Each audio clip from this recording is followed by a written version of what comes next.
Waterberg. So, does anybody know anything about Waterberg Plateau in Namibia? There's water in the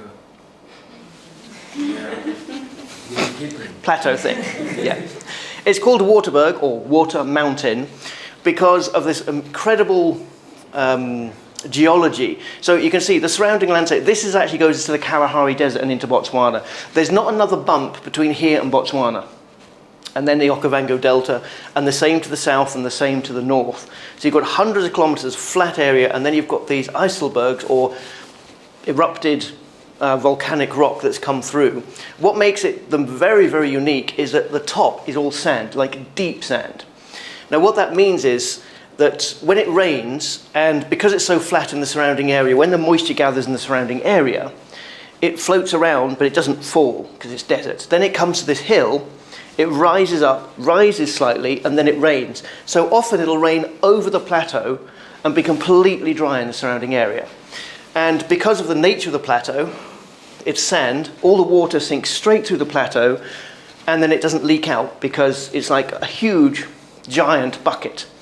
And there's one or two natural springs that pop out at different areas. One is where the NWR camp is, and two more on the other side, where the water can escape.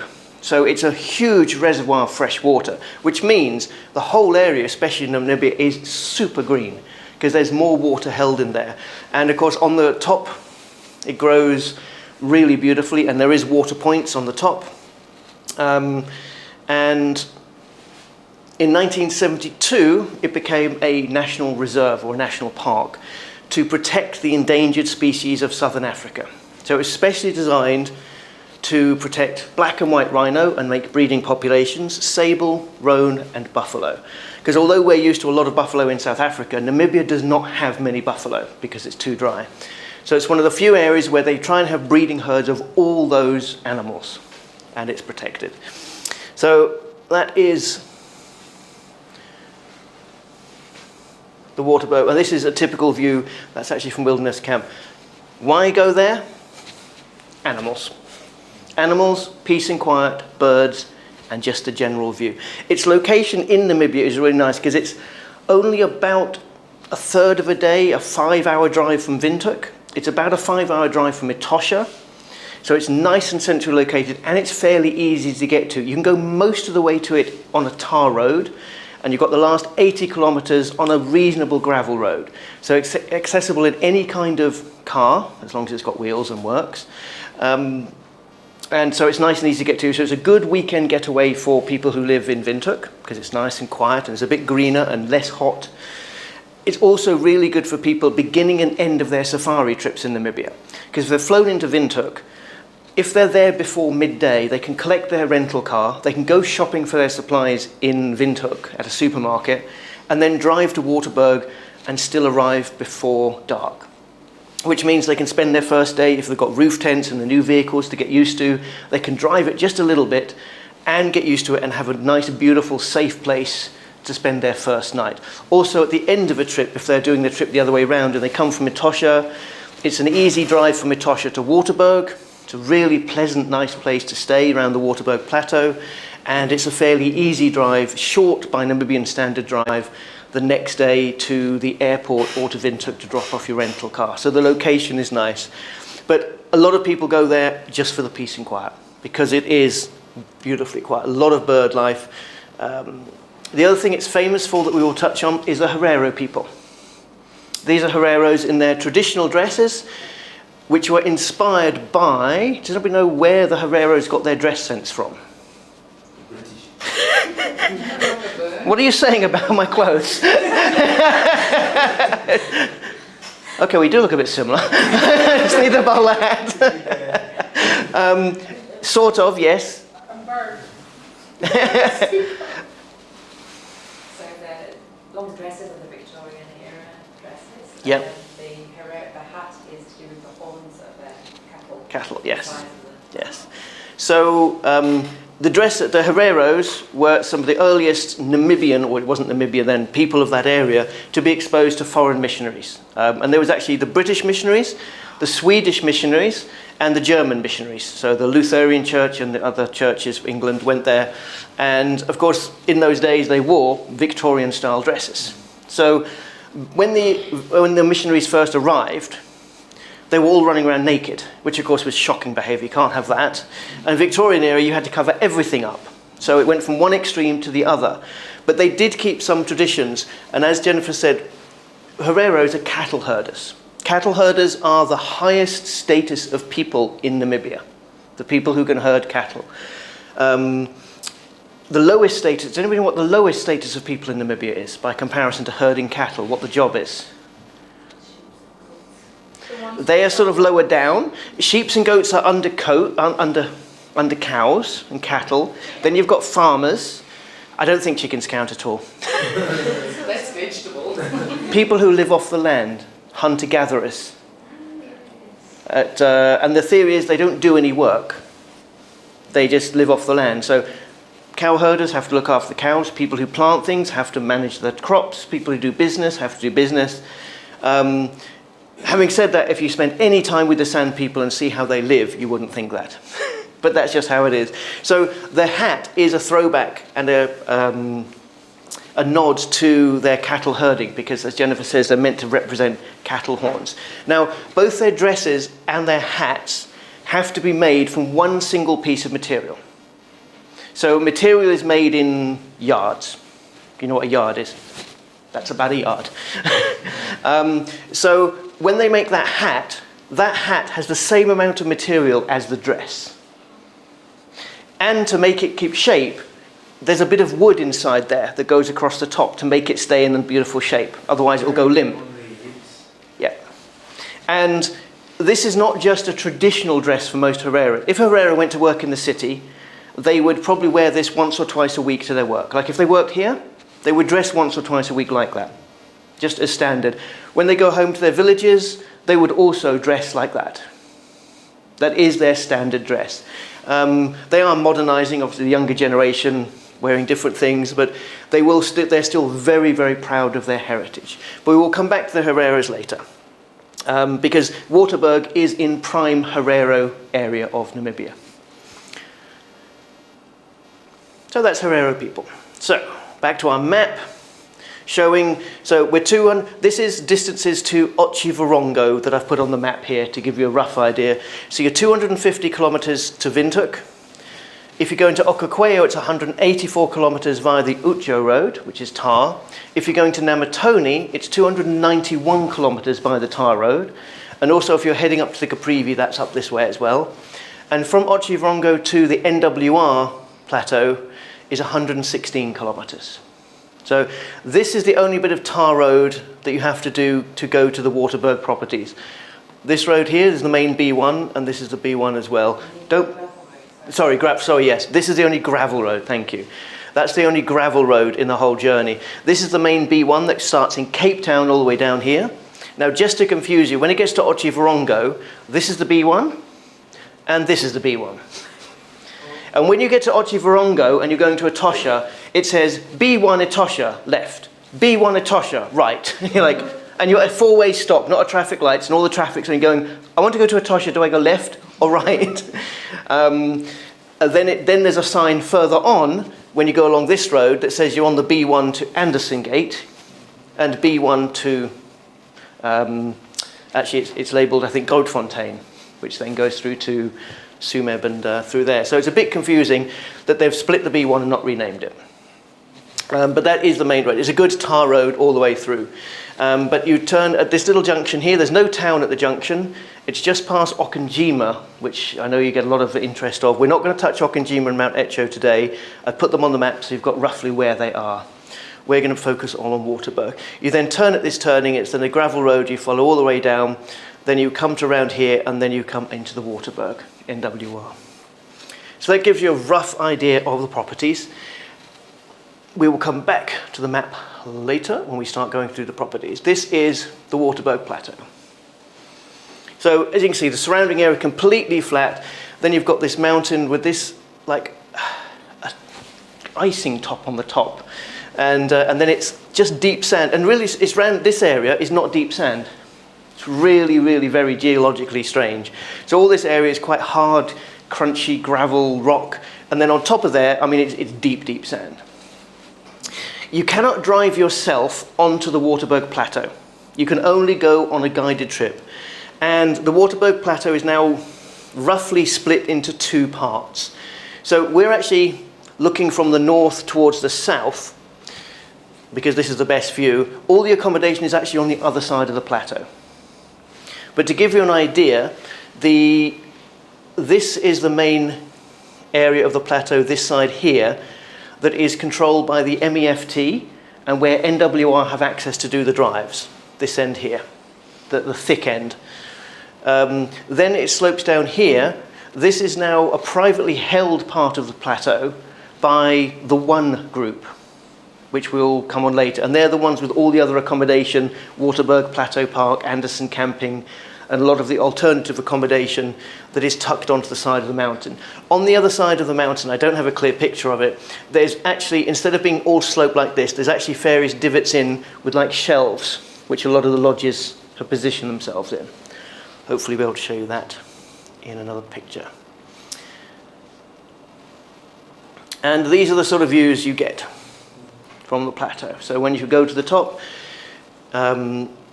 from the NWR side, there's no longer walks onto the plateau top. But from when you stay with the Wilderness One group, they actually do have access to some of the plateau where you can actually walk. This view is actually from the Wilderness One property, looking out so slightly over this side, and the NWR section is down that side. So from the NWR section, you can only go up with a guided drive from NWR, but then you can get out and see the views from there as well. But yes, fantastic views, and that's the road in. Oh, typical game driving truck. I know I've had a few questions about different types of vehicles that go up. This is the NWR truck. It can seat a total of 9 or 10, because you get 3 rows of 3 and 1 in the front. Often they will try and only put everybody at a window seat. So they'll try and keep it to 6 or 7 people for most trips. When I say window seats, you've got 3 either side and 1 person sitting in the front. With these ones, obviously you're not, I'll explain in a minute, you don't do a lot of game viewing from the truck when you go onto the plateau. You actually go into hides instead, which is a little bit different and nice, but that's the NWR truck at Waterberg, just dropping us off after our morning game drive. This is driving on the plateau, and you can see this video is taken on a stabilized camera. I tried to do some footage. I took the stabilization off. So when you drive on the plateau, not only is it deep sand, as you can see, but it's also really bumpy. So when you're on the drive, all you're doing is holding on to everything. You occasionally do spot animals, but you can see how thick, this is in the dry season, and you can still see how thick the bush is compared to areas like Etosha and other parts of Namibia where it would be absolutely flat. So game spotting and photography is not a prime thing for going up onto the plateau, because there's really dense bush, it's difficult to see the animals, and you can't spend a lot of time looking for them. Because you go on an organised drive, so you can't spend your own private time sitting there at a nice spot and waiting for it. So the drive goes up in the morning, it leaves in the dark, and oddly enough, the entrance to the plateau is just in one entrance that is neither on the NWR property or on the private reserve. It's actually halfway between, so from NWR or the private, you drive out of the private reserve or out of NWR onto the main road, you drive along the main road, then you come to the MEFT gate, where they sign you in, then you go up the plateau. And they've made a path that goes up to drive up the side of the plateau, which actually is a concrete path because it's too steep for sand, and then you get onto the top of the plateau. But that gives, now things to look out for, especially on this drive, because if you go to see like the big 5, you're going to be disappointed in Waterberg. There is no elephant. There's no lion, there's no cheetah, there probably is leopard, well there is leopard, but they don't see them very often. The primary things, and most of the game viewing is done from a hide. So this is walking down to the hide. There actually is leopards, because a week after I went, there were some people coming down the hide, and when they got to here, they found a leopard sleeping in there.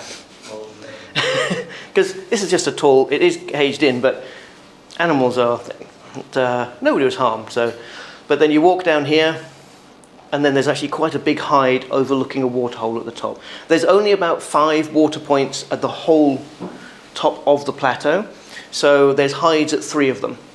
And so you just generally drive to the hide. From the lodge to the hide, it's about an hour and 20-minute drive. Then you walk down here. This is a nice big spacious hide. And then you've got the view out. And I'm in the middle of breakfast. And that's the review. This is the water point. And they actually do put a couple of salt licks out as well, because the problem with having the animals confined on the plateau is that they can't wander to find other minerals that they might naturally need. So they have to put salt licks out, because there's not all the plants out there that all the animals need to keep healthy. But that's good, because they all then come into the water point. Then, depending on your group, and of course this is the problem with a group drive, you see, I would go to one hide and I would sit there all day until I had to go home. But and of course I'd take snacks. But if you're with a group, obviously when the guide feels the group wants to go, you then move to the next hide. So at the first hide we turned up, there was nothing when we first arrived, but then this buffalo turned up, as you can see. So and there was actually about 5 buffalo. They don't have huge numbers of buffalo up there, but it is one of the few areas in Namibia where you can see buffalo. And especially if people want to tick off the big 5 off their list, there's none in Etosha, there's none in southern Namibia. You have to go all the way to Caprivi to find other buffalo. So Waterberg is the only other place in mainland Namibia to see buffalo. And it's nice sitting in a hide rather than in a truck. You get more comfortable, you can set and it can smell you. We can smell you too. You don't care, do you? He's definitely watching you. But, so there's the other thing, Sable. Incredibly rare antelope, still anywhere in southern Africa. Very, very difficult to see. As you can see, the buffalo didn't want to go there. He thinks he's a sable. He just thinks they've got their horns a bit wrong. But yeah, they've got, it's the biggest breeding herd of sable in southern Africa is on top of the plateau. It's really beautiful. And again, we got these turn up. And there is giraffe, zebra, springbok, eland, and kudu also on the plateau, but they're not as rare. And there we go. And this is the third thing that you really go to spot out there, which is no. Does anybody know what this is? See, it's so rare, nobody actually knows what it is. So, difference between oryx, apart from he's been sunburnt, his horns are curved instead of straight. Face is very oryx-like, but he's brown and instead of the grey and white. It's roan. So this is roan. And we didn't see one at a waterhole, but we were lucky enough to catch one on the drive. And we saw him just for a few seconds. And this is the other thing that they breed up there that is exceptionally difficult to see anywhere in southern Africa.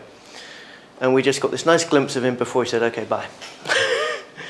Well, off we went. So they're the main things. Oh, and of course I forgot these guys.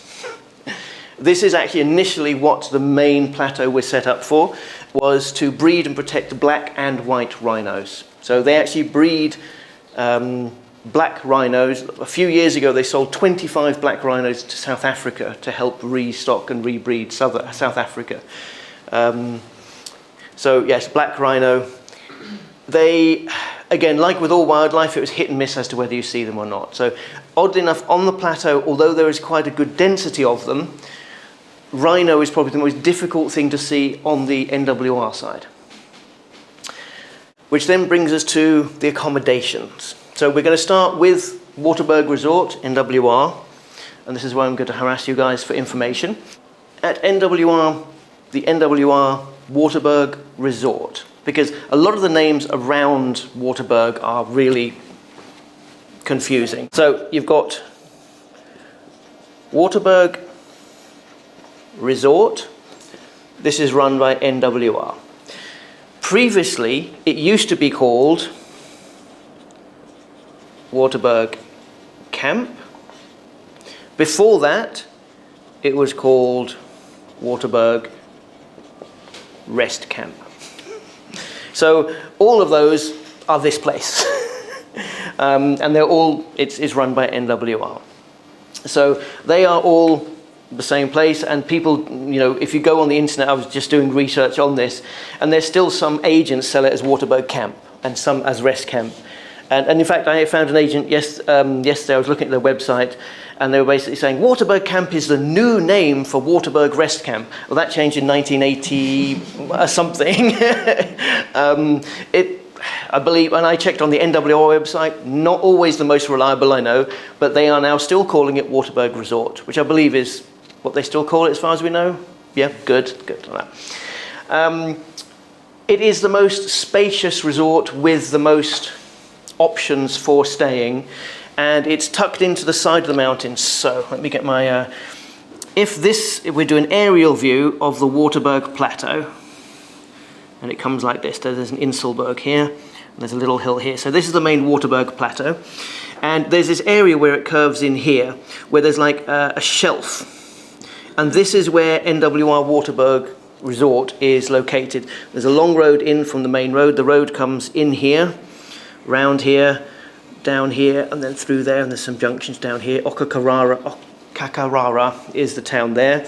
You drive down here and you drive up towards, and NWR Waterberg is in this situation. The road up to the plateau is over here, that then goes up to the plateau. So when you do the game drive, you come out there, drive up there, and back in there. And what they've done with that, basically at the end, you've got an entrance gate, then you've got the reception area, the camping area, then you drive up the hill, and you've got, what we're at here, the restaurant and swimming pool. Then you've got rooms, premier chalets, and bush chalets. I think that's all the correct accommodation. Campsite is right down by reception at the entrance. Because if you don't pay, you can't go up higher. You have to stay down at the entrance, just in case you cause trouble. This is the restaurant. Now, the restaurant is the old police station and the ranger station that was set up there in 1908, 1909 time. And they've actually got photographs inside the restaurant of this, and they've restored it to look exactly the same. So, on the outside, this building looks exactly the same as it did over 100 years ago, which is just a really nice bit of history. The whole Waterberg area does have quite a lot of some dark history attached to it. Going up to the restaurant here, they've restored to be exactly the same as it was when it was originally built. So you can actually, they've got on the wall, on the inside of this wall when you go into the restaurant, they've got all the pictures in black and white of when it was first being built, when the foundations were built, and what it looked like, and it is exactly the same. So it's actually really a nice bit of history. It just brings these places to life rather than just going to an old building. And we forget, particularly Americans, sorry to pick on the Americans, but we have to pick on them this sometime. They think history is like 50 years ago, because Americans haven't been around very long. So, comparatively. Explains a lot. So that's all our American viewers off, and all our American customers cancelling. No, but America was only formed in like 1700. So historically, and then they were just a developing nation. They didn't travel a lot. So old things, anything over 100 years old, not me, just clarify that, fascinates them. So that little bit of extra history brings something to life that they think, well, if you think about it, over 100 years ago, people were building this by hand. It's quite phenomenal. And when I tell you the rest of the history, it gets even more interesting. As I say, that's the path up to the swimming pool. The swimming pool's up here. And they've got this nice outdoor seating area as well. So you've got your breakfast, which is always a buffet. Dinner by request, fairly simple dinners. And then your evening meal, which is, if they're busy, they lay out a buffet. If it's quiet, there's like an a la carte menu with 2 or 3 selections of a main course, dessert and starter on. Obviously you eat them in whichever order you like, because I always start with dessert in case I'm full up. And they do often, for groups, they can organise a braai. There's a braai area out there for a big braai, but they'll only do that for groups that have to be pre-organised. But it's very pretty, it's very nice and very shady in there. When we head inside, just especially for Meryl, I had to put some food in. So this is the evening meal. It's been a while. Yeah, I know you've missed meals for the last little while. Again, typical for my meal when I'm in Namibia, steak. This is oryx. Particularly delicious, all the game meat is. But again, you can see there's actually quite a generous vegetable selection by Namibian standards. Chips, sauce, and steak cooked to your preference. So, but it's nothing fancy, but it's tasty, wholesome, and delicious. Unless you're a vegetarian or an oryx, and then you're upset. But yeah, so the meals are nice. I think I even had ice cream for dessert, but we're going to linger on the oryx just a little bit longer. I'm hungry now. I know, it looks like I missed the ice cream. If I had ice cream and chocolate sauce for dessert, just for the record. There is also a shop. This is the only shop in the area. So if you're staying at the other like Waterberg Guest House or the Wilderness, there's no shops. But you can come up to here and use the shop, and you can actually day visit from any of the other places. So it's quite a comprehensive shop. It has lots of alcohol and drinks and snacks and ice cream. It does have ice cream. But most of it you can see is fridges, snacks, some postcards and souvenirs, beer, plenty beer, some soft drinks, water, and t-shirts and souvenirs and jackets as well, which is quite nice with Waterberg Plateau on them. There we go, just like that. So it's nicely stocked shop, a little more expensive than going to a supermarket, but it is run just for the guests, I think so. But it is pretty much the only shop in the area, and fleeces. And wine. So then at the reception area, they have a lion in here. I'm not entirely sure why they have a stuffed lion in the reception area, which, considering the area doesn't have lions, is a bit odd, but maybe they couldn't find a stuffed rhino. You'll see everybody lurking around here because this is the only area that has Wi-Fi, yes. So for guests, there is free Wi-Fi. The passcode is actually, you just have to go to the reception desk, which is here, and ask. They give you the Wi-Fi code, you log in. They are only supposed to give the Wi-Fi to the guests, not visitors, but they're fairly relaxed on that. And everybody then just loiters around here because you walk even to the shop, which is just down here, there's no reception. There's no reception at the campsite or at any of the accommodation for Wi-Fi. Is there cell phone signal? There is cell phone signal across the whole camp.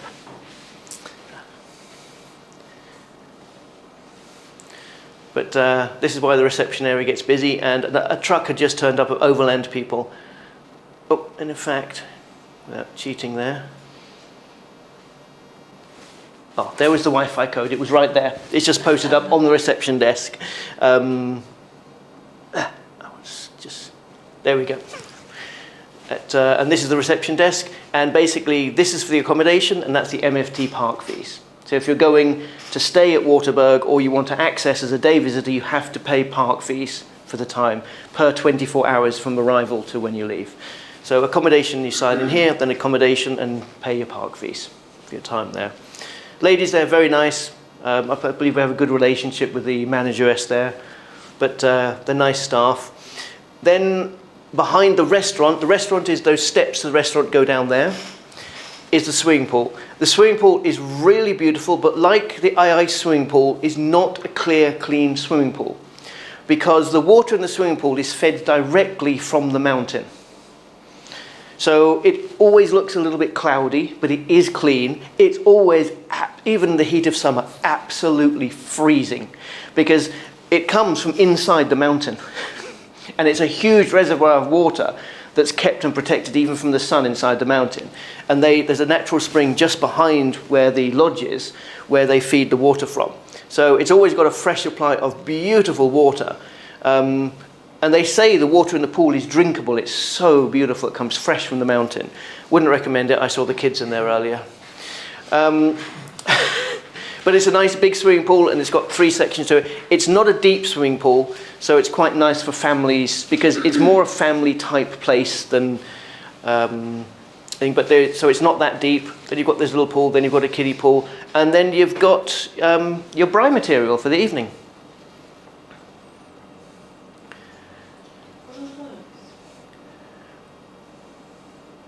These are very shy wild animals.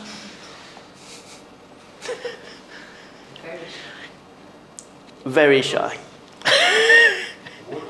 Yeah. Watch out, don't get too close, they'll run away. I know at this point I was saying, well, okay, you're going to be bride this evening. Come on, just come with me, come on. So, there is a lot of nice nature around the camp. I mean, this is around the swimming pool. I mean, I'm just walking up the camera, there's some people sunbathing, there's some kids running around. They're not concerned at all. When I was at the accommodation, which I'll show you, there was baboons, warthog, dik-dik, wander around the camp. There was some steenbok, and we even in the evening had a kudu walking through the accommodation area. And you can walk, because the accommodation is set above the restaurant, and when I walked down from the restaurant from my accommodation to the restaurant, I saw all that in that 5-minute walk. It's absolutely beautiful. And there is a lot of birds in this area. So it is nice. Obviously, still got to respect the wildlife. Don't poke them. They will, but they don't interact with people unless you actually corner them. There is a lot of snakes in the area as well. It's a big snake area, but you very, very rarely see them. But Namibia is full of snakes. You just have to accept that. You will very rarely see them. Have you heard of Joe's Beer House in Windhoek? It's one of the most famous restaurants in Windhoek that all the tourists go to. They serve lots of game meat. When I was visiting there last year, they've got a thatch larpa inside, and it's like a pretend larpa that they've built inside a big room. And there's a restaurant which seats about 200 people. Well, one of the evenings, they were sitting, drinking at the bar, the restaurant was full. How big was it? A 4.5 metre rock python fell from the thatch onto the bar during evening in the capital city.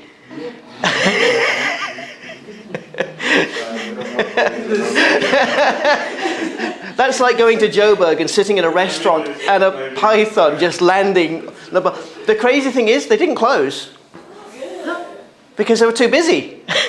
Most of the people at the bar just moved from the bar, and this rock python was just lying on the bar. And it was in the news the next day, just a picture, and the bar people are still serving drinks, and the python it was an enormous thing. And they're so used to it, they just call the snake catcher comes along, takes it away. So for people who love snakes, to see them, it's really, but it's real. I mean, on my last trip, I saw 2 snakes in 3 months. And because I was proactively looking for them, generally you will never ever see snakes unless they're eating you. In case it's too late. Oh, no, sorry, I didn't say that. In which case, remember to take a selfie and send me. The snakes that they have there, it's like similar to the snakes that we find in South Africa? Very similar, yeah. You've got your baumslang, your tree snake, rock pythons, cobras. They have less cobras over that side. So they don't have the Mozambique cobra, but they do have rock pythons, which are a little more vicious. They do have mambas. They've become quite, but again, mambas, black and green mambas, need a lot more. In fact, this is the most famous place for mambas.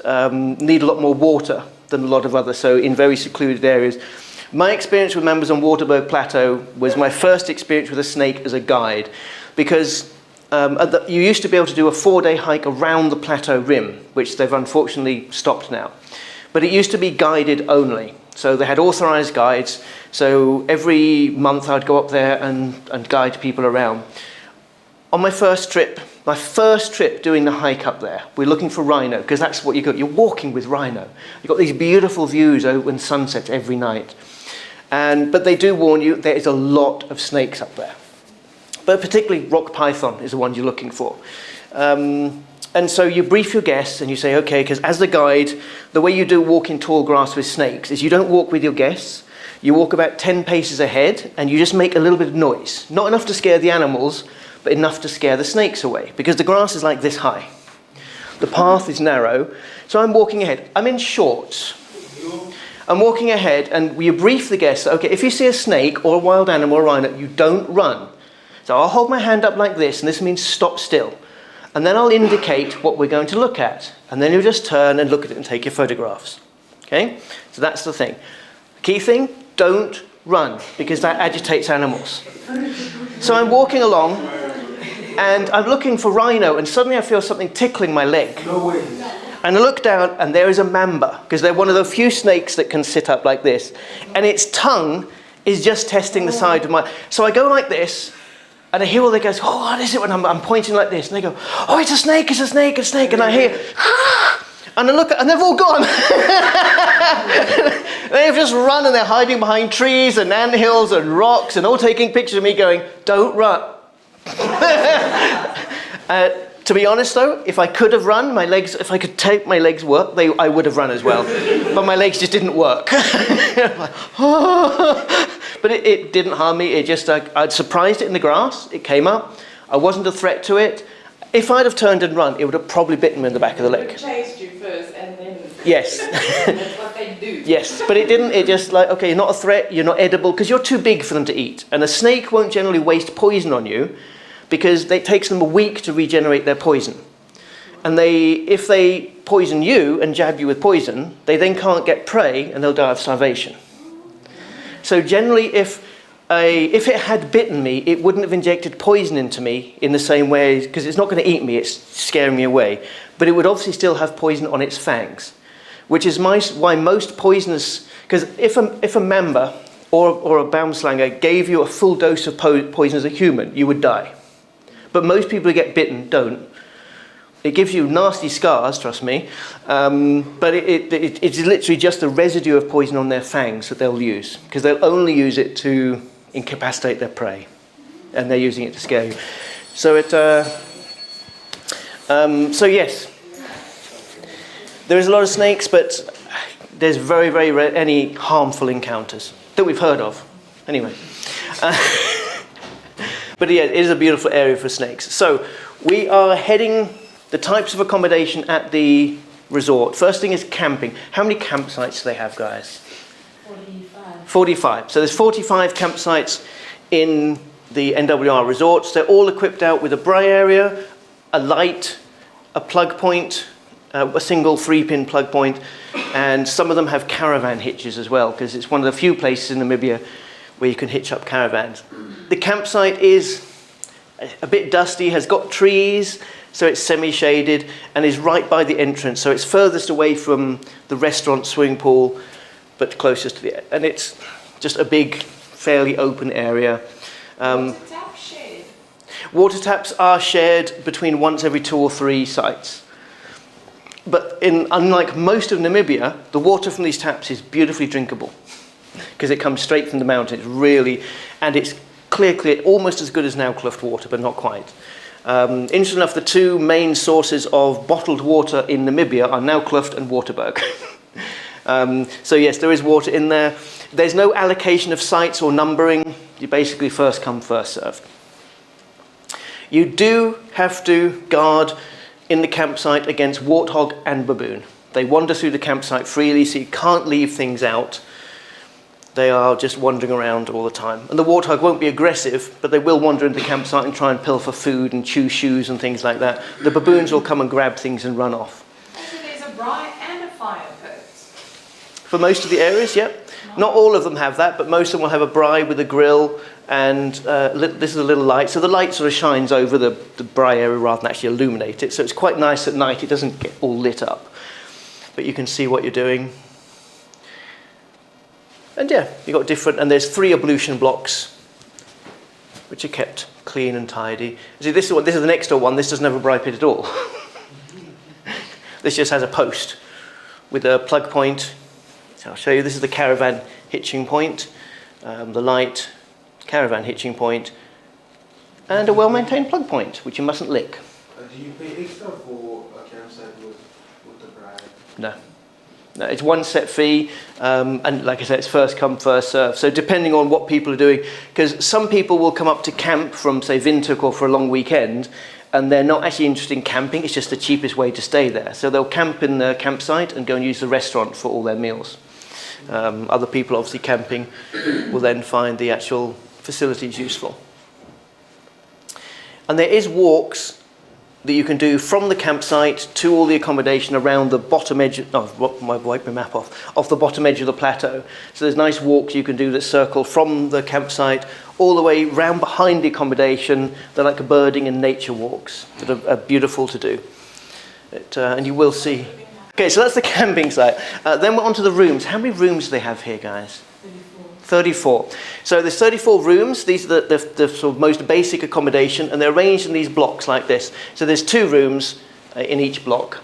There's no parking at the room, because in the campsite you can drive onto your campsite. In the rooms, there's actually a parking area back here, and then you have to walk down this short path to the actual room. And they're nicely equipped out.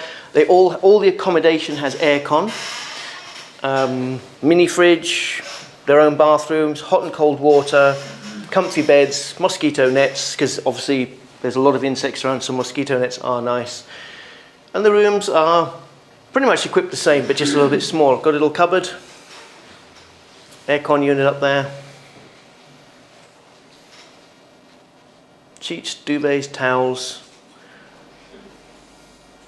They're simple, clean, functional, comfy. Considering in Namibia you don't spend tea and coffee station, a fridge. Okay, so that was the rooms. Then they have bush chalets. How many bush chalets do they have? Yeah, so there's 12 of the chalets that are like this, and inside the bush chalets and the family chalets are exactly the same, except there's an extra bedroom in the family chalet. So it's a separate bedroom. Otherwise they're equipped and size-wise the same. So you've got this sort of like a kitchenette area. They're not self-catering, but they do have their own braai area. So with the camping, you can braai. With the rooms, there's no place for you to braai. But you can use the old cheat of going down to the campsite. Having said that, excuse me, it's a long schlep from the rooms or any accommodation down to the campsite because the way the lodge is laid out. So when you've got the entrance into the park here, there's a gate here which you first checked in, then you come up and you've got the reception area, shop, I'm sure there's something else, and toilets on this side here. And there's a petrol station at Waterberg as well, so you can get fuel in there, and there's a fuel station. Then the road splits here, and this is the camping site.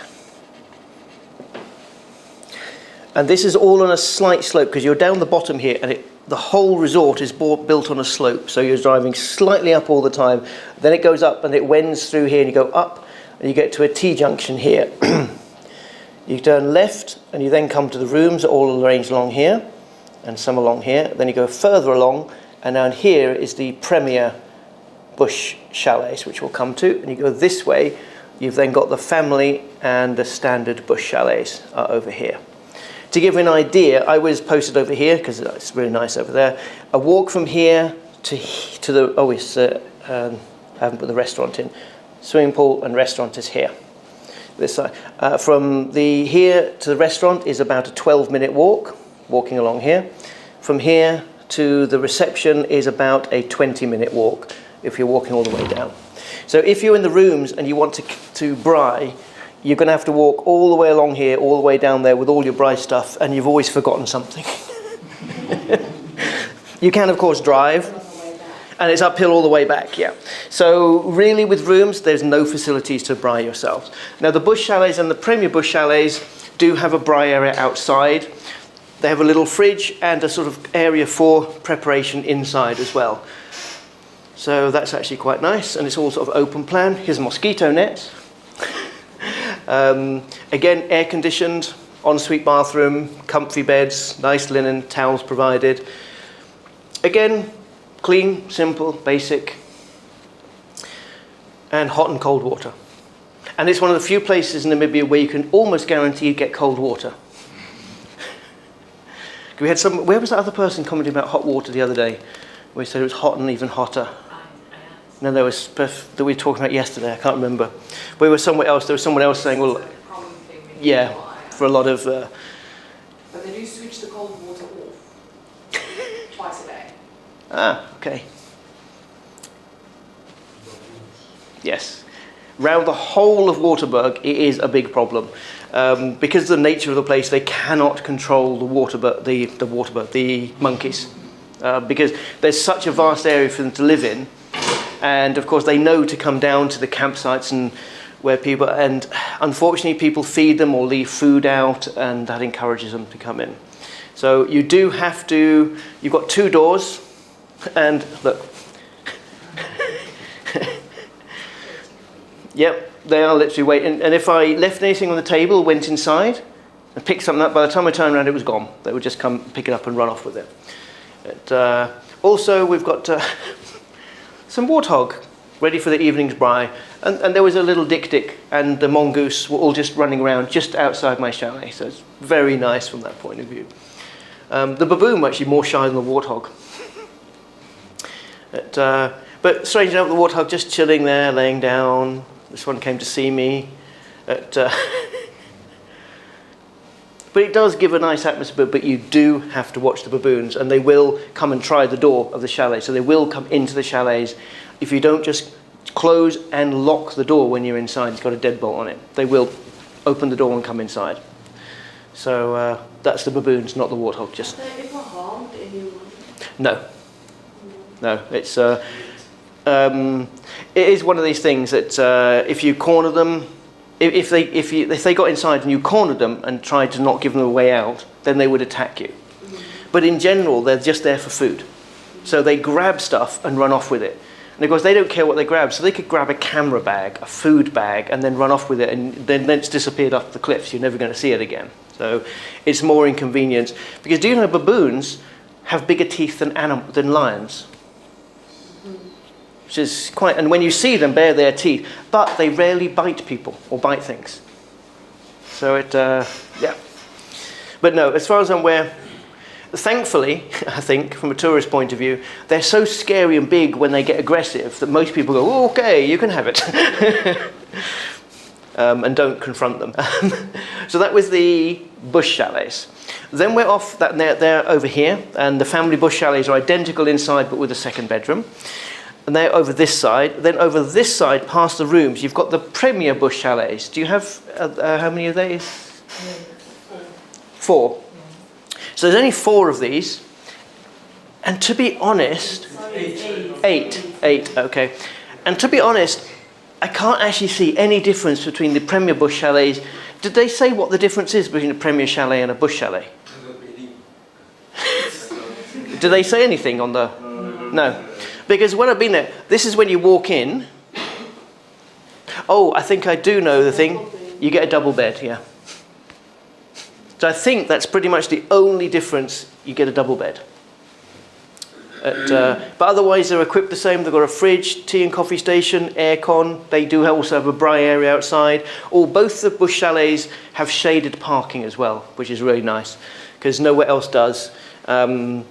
Having said that, it's shaded parking. It's not excessively high, so you have to tell your guests, if you've got a roof tent, to check it fits under before you drive underneath, because, yeah, they can't be fitted underneath though. They're little. Oh, they do have their own dressing room on the bathroom, but bathroom is the same. They are probably in the quietest area of the camp as well. Not that it's a noisy camp, because they're past the rooms in their own area here, but these bush chalets are also a nice quiet area. Yes, so when you go outside, they have their own nice sitting area, little braai area, and then a view out onto the bush. And they're standalone. Like the bush chalets, they're standalone. They're not connected to another neighbour, so you're just all by yourself. But yeah, they're very nice, quiet. Are they much more expensive than the bush chalets, the premier bush chalets? They are. So your options, if you go for a premier bush chalet, is everywhere else is full, or you want a double bed. And as you can see, they're spaced out up there. And here's the shaded area for parking under. This was just when my neighbours arrived, checked in. Now the neighbours are inside, they've just finished unpacking the car. I think they'll be there for a while. This is a big guy, just... okay, yeah, check, can I get this? And then, there we go. We'll just, there we go. And there's friends come to see. Can I join you up there? Yes. You wouldn't be happy now if you'd left your sunroof open, would you? It would be chilling inside. And then he chilled there for most of the afternoon.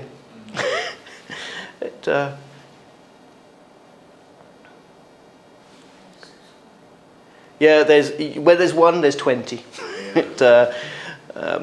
And the thing is, if one finds something like to eat, then they all just descend upon it.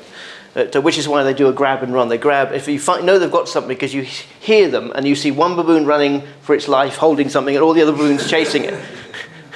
It's like got half an apple. Everybody wants a slice of it.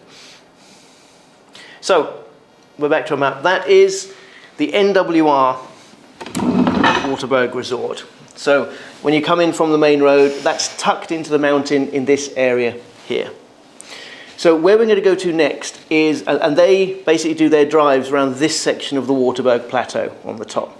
Where we're going to go next is what now One Namibia is the group, and they have formed their own Waterberg Nature Reserve, and they actually manage this section of the plateau. And they have brought a lot of their own wildlife in. So apart from the rare species, so not Sable or Roan, because they are very difficult to manage, which are up here, they have stocked this with a lot of wildlife. So there's more of the sort of giraffe, zebra, springbok, eland, oryx. They have also brought their own rhino into the area. So if you're seeing rhino in this area, you're more likely to see it on the reserve than you are at the resort. Does that make sense? And now, in that area, basically, it's a conglomeration of a lot of people on one person's farm. The Rust family actually own Waterberg Plateau. And they basically, because it's a historical nature reserve or a national park, the government manage this half and they manage the other half. And what they've then done is they've sort of sold shares to manage properties on their land. And these are the properties that are on this part. Most of them, like NWR, which is on like a ledge, they've actually gone onto a ledge just a little bit further round the plateau. So all the accommodation is in a fairly compact area. It's not distributed over the plateau. It's all in this area here. But none of them are like within walking distance of each other. And they have Waterberg Wilderness Lodge, Waterberg Plateau Lodge, Waterberg Valley Lodge. They're the accommodated ones. And then you've got Anderson Camping and Plateau Camping. They're the two camping ones. And they're all separate from each other. But they're all managed, and I think all reserved under the One Namibia. When you make reservations, do you do them all through one place, or do you have to go to each place individually? Do you know? One place. Okay, that makes it a bit easier. So it's the One Namibia group running that. So I don't have any videos of these places because I haven't visited them, because it's actually quite a new concept that they've going. But it looks very nice. And basically you just drive past the turning to Waterberg, go a little bit further along, and then drive into the thing there. You can access them all in a normal car as well. So it's easy to access. And you do have the additional benefits. You're in a very similar location, so the view is the same, the wildlife is the same, the scenery is the same. And they do allow walks onto part of the plateau on their property. So you can actually do walks up there. They don't have rhino on the plateau, they have rhino in the plain section down here. They also do game drives and bird spotting trips as well, which you can then do from any of the accommodation. When you're staying at the accommodation, you can't jump from one accommodation to another. They are individual places, so you can't stay at the camping and then go and eat at the Plateau Lodge. You have to, for the meals and things, you have to stay at the lodge to enjoy those facilities. But each of the places does have its own swimming pool. Electricity is supplied to them all. So we're quickly going to go through those places. So first of all, it's Anderson Camp and Waterberg Plateau Camping. Now these are almost semi-adjacent to each other. Yeah, there's 16 pitches in total between the two camps. But each of them have a barbecue area, braai area, their own tap. There's a swimming pool that they can use. You can buy firewood from the reception, and they've got a beautiful viewpoint. And they're nice and quiet. Typical little campsite. Each campsite has got a little sheltered area, which you can either pitch your tent in if you've got a ground tent, but they're nice and nice and shady around. Braai pit, tap, little light, and an electric point.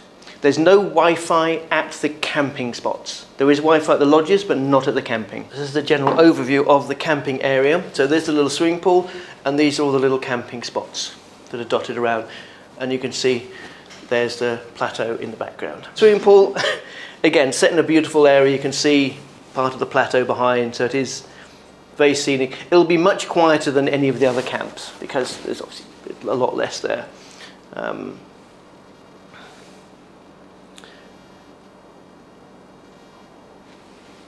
But they look very clean, very nice.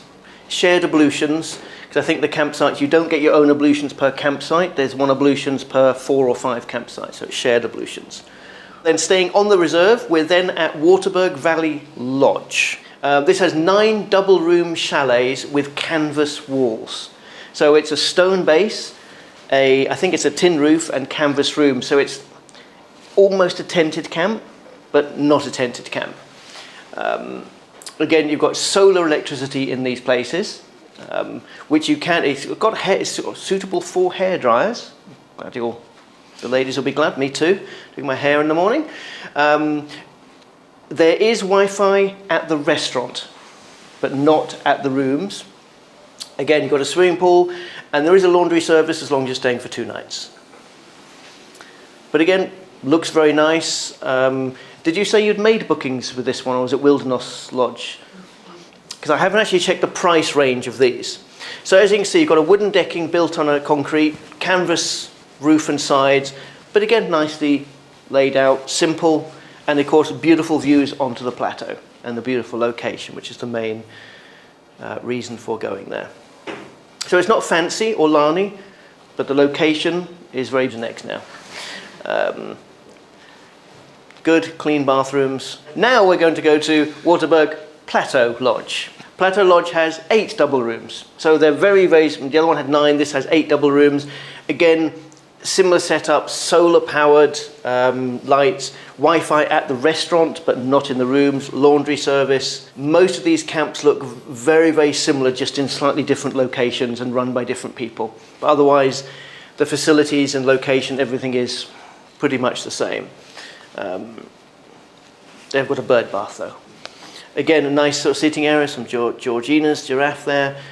An idea of the room, little plunge pool. Again, you've got the plateau right behind. Built into the rocks, a little bit of character to them. And again, beautiful views. The plateau's behind and you're looking down south there. This one is not a tent because the first one was tented. This one is a brick wall. So if people are not really too keen on tented, this is a slightly better option. So you get your own pool? It does look like each of the things had a little private plunge pool, which the birds can use as well, I guess, the animals. So then we're on to Waterberg Wilderness Lodge. Again, this has got 9 double rooms. The difference with Wilderness Lodge is the only one I know that's got family rooms at it. So if you've got families, Wilderness is the only one with family chalets. They've got three family rooms and 9 double rooms. But again, solar powered restaurant. Oh, one thing I did notice was that this one, yes, Waterberg Wilderness, especially will appeal to Merrill because they have afternoon tea. Tea and biscuits, so that's particularly nice. And again, a swimming pool, Wi-Fi at the restaurant only. But again, nice and small on compact, that's 9, that's 12 rooms in total. A little bit different, the rooms look like they're arranged beside each other, so rather than individual chalets. But again, the location is beautiful. This is part of the plateau here. You can see you're sort of nestled in against it. Little sitting area outside, swimming pool, and this is the restaurant area that spills out here. You can sit inside or outside. The rooms look nicely equipped, nice comfy beds, and patio area for chilling on. Okay, so that is the one collection, which was, I think we've got them all. The 2 camping, Anderson Camping and Plateau Camping. Waterberg Valley Lodge, that's the tented one. Waterberg Plateau Lodge, that just has the double rooms. And Wilderness Lodge has the rooms and the family rooms. So there's a nice cross selection, and they're all in this area here. Next we're going to Waterberg Guest Farm, which is actually on this Inselberg at the end of Waterberg Plateau. So although these places have the advantage of actually being nestled right up against the plateau, The Waterberg guest farm is on another hill looking onto the actual Waterberg Plateau. So when it comes to location dramatic views, what you see when you're there, Waterberg guest farm has a really beautiful location because you look straight onto the plateau. Sun rises over here and sets over here, so you can get the sunrise in the morning and the sunset in the afternoon. One thing with both the nature reserve and resort, you don't get sunset because the plateau is above you and the sun sets over here. So it gets shady in the campsite and in the camps at about 2 hours before sunset because the sun has gone behind the plateau behind you. From Waterberg Guest House, you get the best of both worlds, and it's slightly closer in. It's still on a little, it's like on a mini Waterberg here, but you get the nice views. So that's they're a good option. We used to do quite a bit of business with them as an option of people who are going north and south because they have, I believe, they've got a camping and rooms. They're quite a reasonable price, and they are a very nice location. These are the rooms. And you can see this is the mini plateau. That's the mini plateau behind them. And again, the rooms they're nice, they're bright, they're modern. Can't say the same for the dining room, but we'll not go there. Good facilities, they're not overly expensive. So this is Hamari, so that's Waterberg Guest House is nestled on this little here. Hamari is here, facing onto the plateau again. So again, you've got access to the plateau quite easily, you've got nice views, but you don't have, so for Guest Farm and Hamari, you don't have to pay any park fees, which is nice. Particularly if you're doing a one-night stop going north and south, it saves on paying park fees, which you may not be able to experience anyway. So this is Hamari Guest House, and they do have rooms and camping. Do you know if you can book a day drive then? Because they're not. Yes. For the NWR, not at the one resort. At the one resorts you can do drives, but you must be a guest at one of their places. For the NWR, you can stay at any of the places and go to the reception and book a plateau drive. And they do a morning and an evening drive. Hamari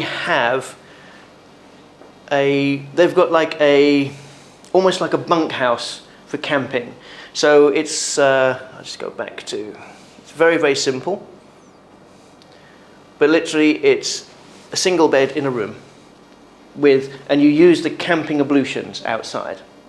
So you can you can't book a single bed in the bunkhouse, you book the whole bunkhouse out. If there's 1 or 4 of you, it's the same price. You pay for the whole bunkhouse. So if there's a group, it's quite good value, and then you use the ablutions that are attached to the campsite. So it's simple, good budget, but clean, and that's pretty much what it looks like here.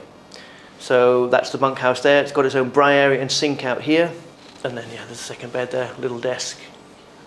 Again, Hamari, like I forgot at the other guest farm, there is no Wi-Fi at the rooms and accommodation, but at the restaurant and the main reception area there is Wi-Fi. And it's literally just set in the bush. So it's very pleasant. This is looking south, the plateau is behind you. This is one of the camping sites. I couldn't quite work out whether all the campsites have a private ablution or just some of them have private ablution, so I'm not clear on that. Because this is the bunkhouse here, and these are the individual camping sites. So again, nicely spaced out in the trees. They don't have a whole load of them. This is the communal campsite, communal ablutions in the campsite. Braai area. Then we're into the actual rooms. They've got 9 rooms in total, all en suite, air-conditioned, and they do look very nice, but I've got limited information on them. That's actually access to the restaurant area in there. Beautiful gardens they have here.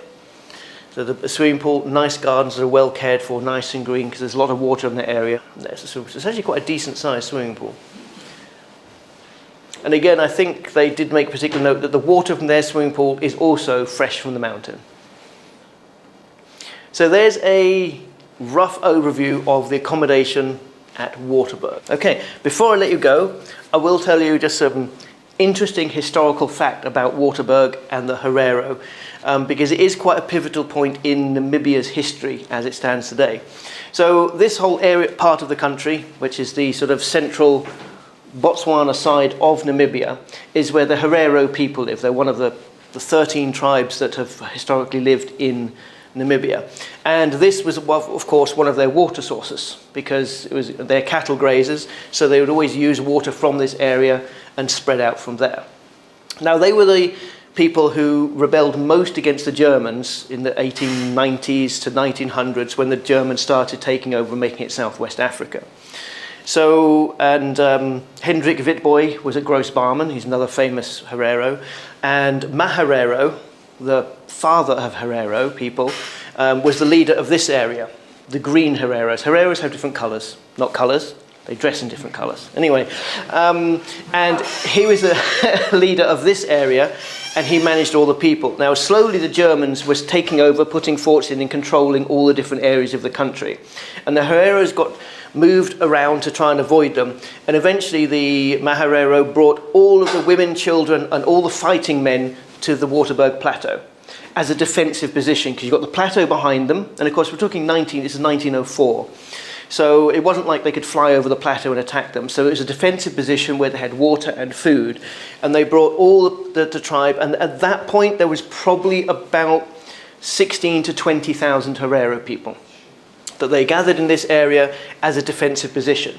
Now, the Germans then realized there was an opportunity to capture them all. And they rallied 4 divisions of troops and surrounded them in this area. So they came from this area, they came from Windhoek, and they sent some across from the Kalahari, because this becomes Kalahari Desert in Botswana over here to block them, to contain them all in and capture them. That was the plan. So they were well equipped. Of course, the Hereros just had shields and spears. The Germans had guns. So they surrounded them in here, but fortunately for the Hereros initially, the division that was sent to encapsulate this area and stop the Hereros escaping had got stuck in the desert, because it was desert, and they were on horseback and trying to walk through. So when the attack commenced, the Hereros managed to break through the few troops that were here and escape out, because they were so outnumbered. They got pinned in again, and of course what was protecting them from the rear also prevented their escape. So the Germans had enough troops to actually completely pin them in. So they then all managed to escape out here. So in the battle, it was one of the biggest battles in Namibia from those days. There was 26 German troops killed, about 102 Herero warriors were killed, but everybody else then escaped out here. But by this time, the Germans controlled most of Namibia. And sadly, what then happened is that all the Hereros only had one way to go, across to Botswana, which was then British-controlled Buchanan land, it was called then. And about 12,000 people died trying to escape, just in the desert, because they got to the desert, no water, no food, no structure. So that became quite a pivotal point in the history of the Hereros dealing with the Germans in Namibia. So there's this very big historical influence then. Then it sort of gets slightly worse or darker, because then the German appealed to the church to appeal to the Hereros. Because it was the Lutheran church, the German high church, that converted most of the Hereros to Christianity, and they trusted them. So they then basically sent word out to all the scattered survivors and said, look, you're going to die in the desert, but if you come in, we'll make sure you get food and shelter, which the church then did, and escorted them back and handed them over to the Germans to put them in concentration camps. And you can see why now, even now, with that history in mind, why Namibians still don't like Germans. And it's one of these things, that was over 100 years ago, but there's still that, you can't trust them. That thing.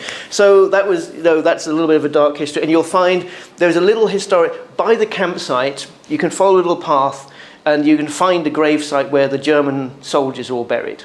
So they're actually buried just behind the campsite in a marked grave, the 24 German soldiers. And then there's a memorial to all the fallen Herero, because there was thousands of them that just died all over the Kalahari Desert over the side. So it's a bit of a sad note to end on. But it just, when you go to a place like that, can you imagine what it would be like in those days, 100 years ago? No cars, no planes. You've got your family and you're basically legging it into the desert hoping you live. So in those days, the Herero were the most populous, and the people who ran most of what was then Southwest Africa. Now they're one of the marginal groups because they got killed off so much. And that they're not happy with. But that's modern day. Okay, any questions on that beautiful story? No? Excellent. Well, thank you very much for your time. And we're back next week.